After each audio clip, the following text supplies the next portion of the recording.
Saludos a todos desde Puerto Rico y bienvenidos otra vez a este rinconcito donde usted y yo hablamos de todo un poco y de cualquier cosa. Tal vez debí preparar esta charla hace mucho tiempo atrás, pero creo que si lo hubiese hecho, hubiese sido una charla totalmente ignorada. Hoy hablaré del por qué Ucrania como quiera sería invadida por Putin. Cuando el presidente Putin comenzó la operación especial militar en Ucrania, con cada semana que pasaba daba una excusa diferente para justificar su invasión a territorio ucraniano.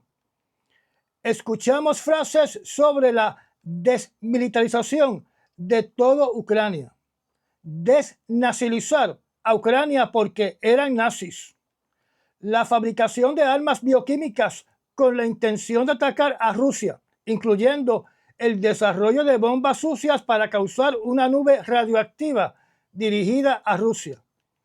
Escuchamos alegatos de que Ucrania no cumplió con su acuerdo de entregar todas sus bombas atómicas y que todavía tenía escondido un arsenal nuclear.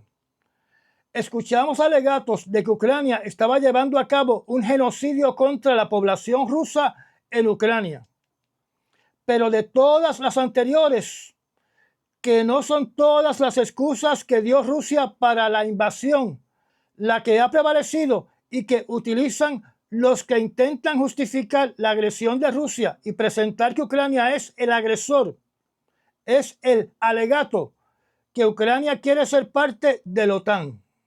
Los que han seguido todo lo que ha dicho el presidente Putin desde que llegó al poder con el mensaje de que Rusia sería poderosa otra vez, que es un mensaje muy parecido a la frase que usa Trump de hacer América grande otra vez. Recordarán que Putin se ha expresado diciendo que Ucrania es parte de Rusia y los ucranianos son rusos rebeldes. Esa intención de conquista por parte de Putin de Ucrania es la que ha impulsado a Ucrania a pensar y considerar ser parte de la OTAN, como lo hicieron otros países con fronteras comunes con Rusia, que son Finlandia, Latvia y Estonia. Tengan en cuenta que con su reducido ejército Rusia pudo haber conquistado a Latvia y Estonia fácilmente. O sea, que comenzar los trámites y culminar los trámites para ser miembros de la OTAN no fue un catalítico para invadir estos dos países tan cercanos a San Petersburgo, que obviamente es una amenaza para la seguridad nacional de Rusia. Entonces la pregunta es, ¿por qué Rusia quiere a Ucrania? Y la explicación es bien sencilla y muchos analistas lo han expresado. A pesar de que Rusia es el país con más territorio en kilómetros cuadrados del planeta, tiene un enorme problema de costa útil para la comercialización. Su costa norte, en lo que generalmente llamamos como Siberia, está en el círculo ártico, con enormes problemas climáticos y de acceso. Su puerto comercial en el oeste del país es la ciudad de San Petersburgo, que como pueden ver en la pantalla, los barcos rusos tienen que transitar por el mar Báltico, rodeados de países de la OTAN, que pueden obstaculizar por completo el tránsito de barcos rusos al mar Mediterráneo. O sea, que el puerto de San Petersburgo es un puerto prisionero. Entonces tenemos en el lejano este de Rusia el puerto de Vladivostok, donde la mercancía tiene que llegar por trenes debido a la enorme distancia por tierra, donde podemos ver en la imagen que desde Moscú hasta el puerto de Vladivostok hay un poco más de 9.000 kilómetros.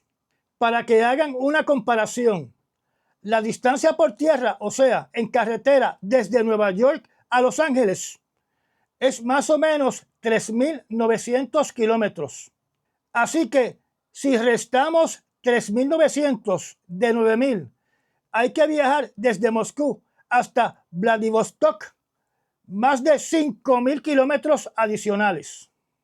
Y ahora podemos hablar sobre el por qué Ucrania es de gran importancia para Rusia, aunque nunca pertenezca a la OTAN, y por ende, debido a su enorme valor para la economía de Rusia, su enorme valor estratégico Es imperativo para Rusia y para su seguridad económica ser los dueños de Ucrania.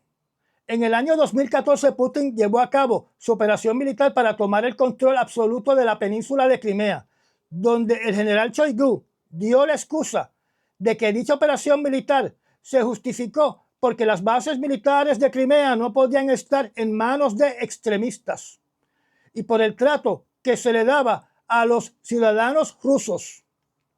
La verdadera causa de esta invasión era por el gran valor estratégico y comercial que tiene Crimea, porque gran parte del comercio ruso transita por el río Don, cuya desembocadura es en el noroeste del mar de Azov, y a su vez el mar de Azov desemboca en el estrecho de Kursk hacia el Mar Negro. El panorama del comercio ruso hacia el Mar Negro es mucho más grande de lo que he dicho hasta este momento. La concentración de manufactura de Rusia está desde el área montañosa de los Urales, que pueden ver en la pantalla, o sea, hacia Moscú, hacia San Petersburgo. En esa región está el famoso río Volga, por donde transita gran cantidad de materiales y productos fabricados en Rusia. En la pantalla pueden ver la localización del río Volga, donde los rusos, debido a la gran cantidad de comercio que necesita llegar al mar de Azov y al Mar Negro, construyeron un canal que conecta el río Volga con el río Don, que pueden ver en la pantalla.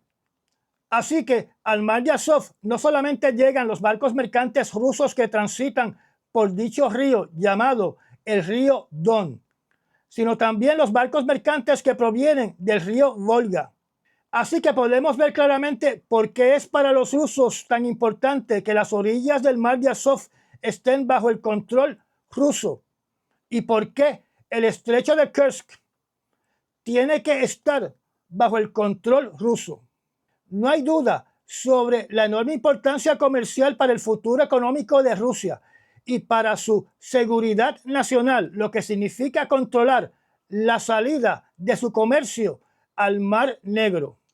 La próxima salida navegable comercial de Rusia hacia el Mar Negro es el río Dnieper o río Dnipro, que comienza en las montañas de Valdai en el oeste de Rusia, cruzando el país amigo de Rusia, que es la República de Belarus, cruzando a Ucrania prácticamente por la mitad hasta llegar a la desembocadura del Mar Negro.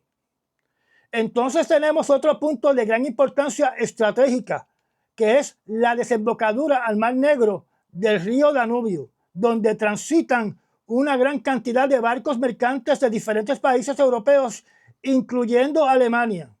Si para Estados Unidos es importante tener cierto control o el control completo del Canal de Panamá, y si para los europeos es importante tener cierto control del Canal de Suez, de la misma forma para Rusia es importante tener el control total del mar de Azov, el estrecho de Kursk, el río Dnieper, la desembocadura del río Danubio y toda la costa sur de Ucrania.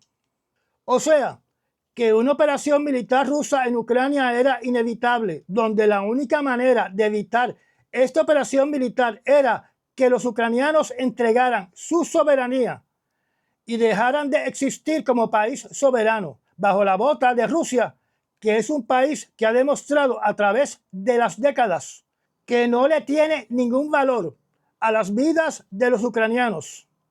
No hay mejor ejemplo de esto que el genocidio conocido como el Holodomor en la década de los años 1930, cuando Stalin le embargó todos los alimentos a los ucranianos, causando la muerte por hambre de millones de ucranianos.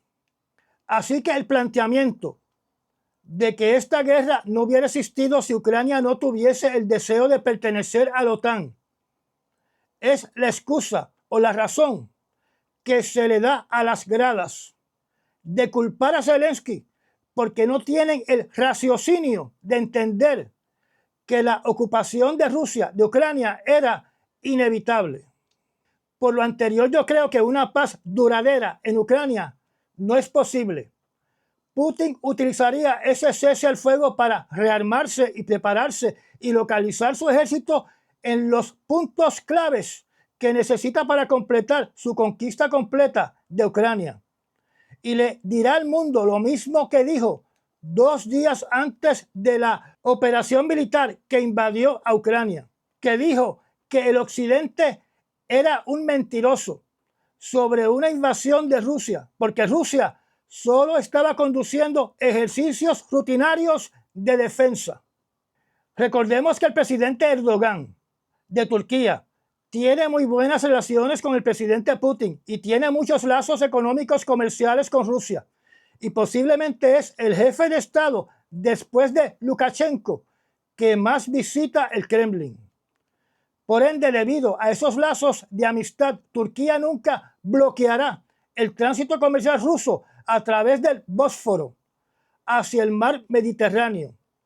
Así que mirando el mapa que ven en la pantalla, Rusia tendrá el control de toda la costa desde el sur del país de Georgia hasta la desembocadura del río Danubio, como lo tenía cuando era la Unión Soviética. Y ya llegamos al final de esta charla. Gracias a los miembros patrocinadores de la zona privada del canal y a las personas que también patrocinan este canal mediante los Super Thanks. Si no está suscrito, lo invito a que se suscriba y apriete la campanita de notificaciones. Recomiende este canal y comparta nuestros videos. Me da un like y nos vemos en el próximo resumen noticioso. Hasta mañana.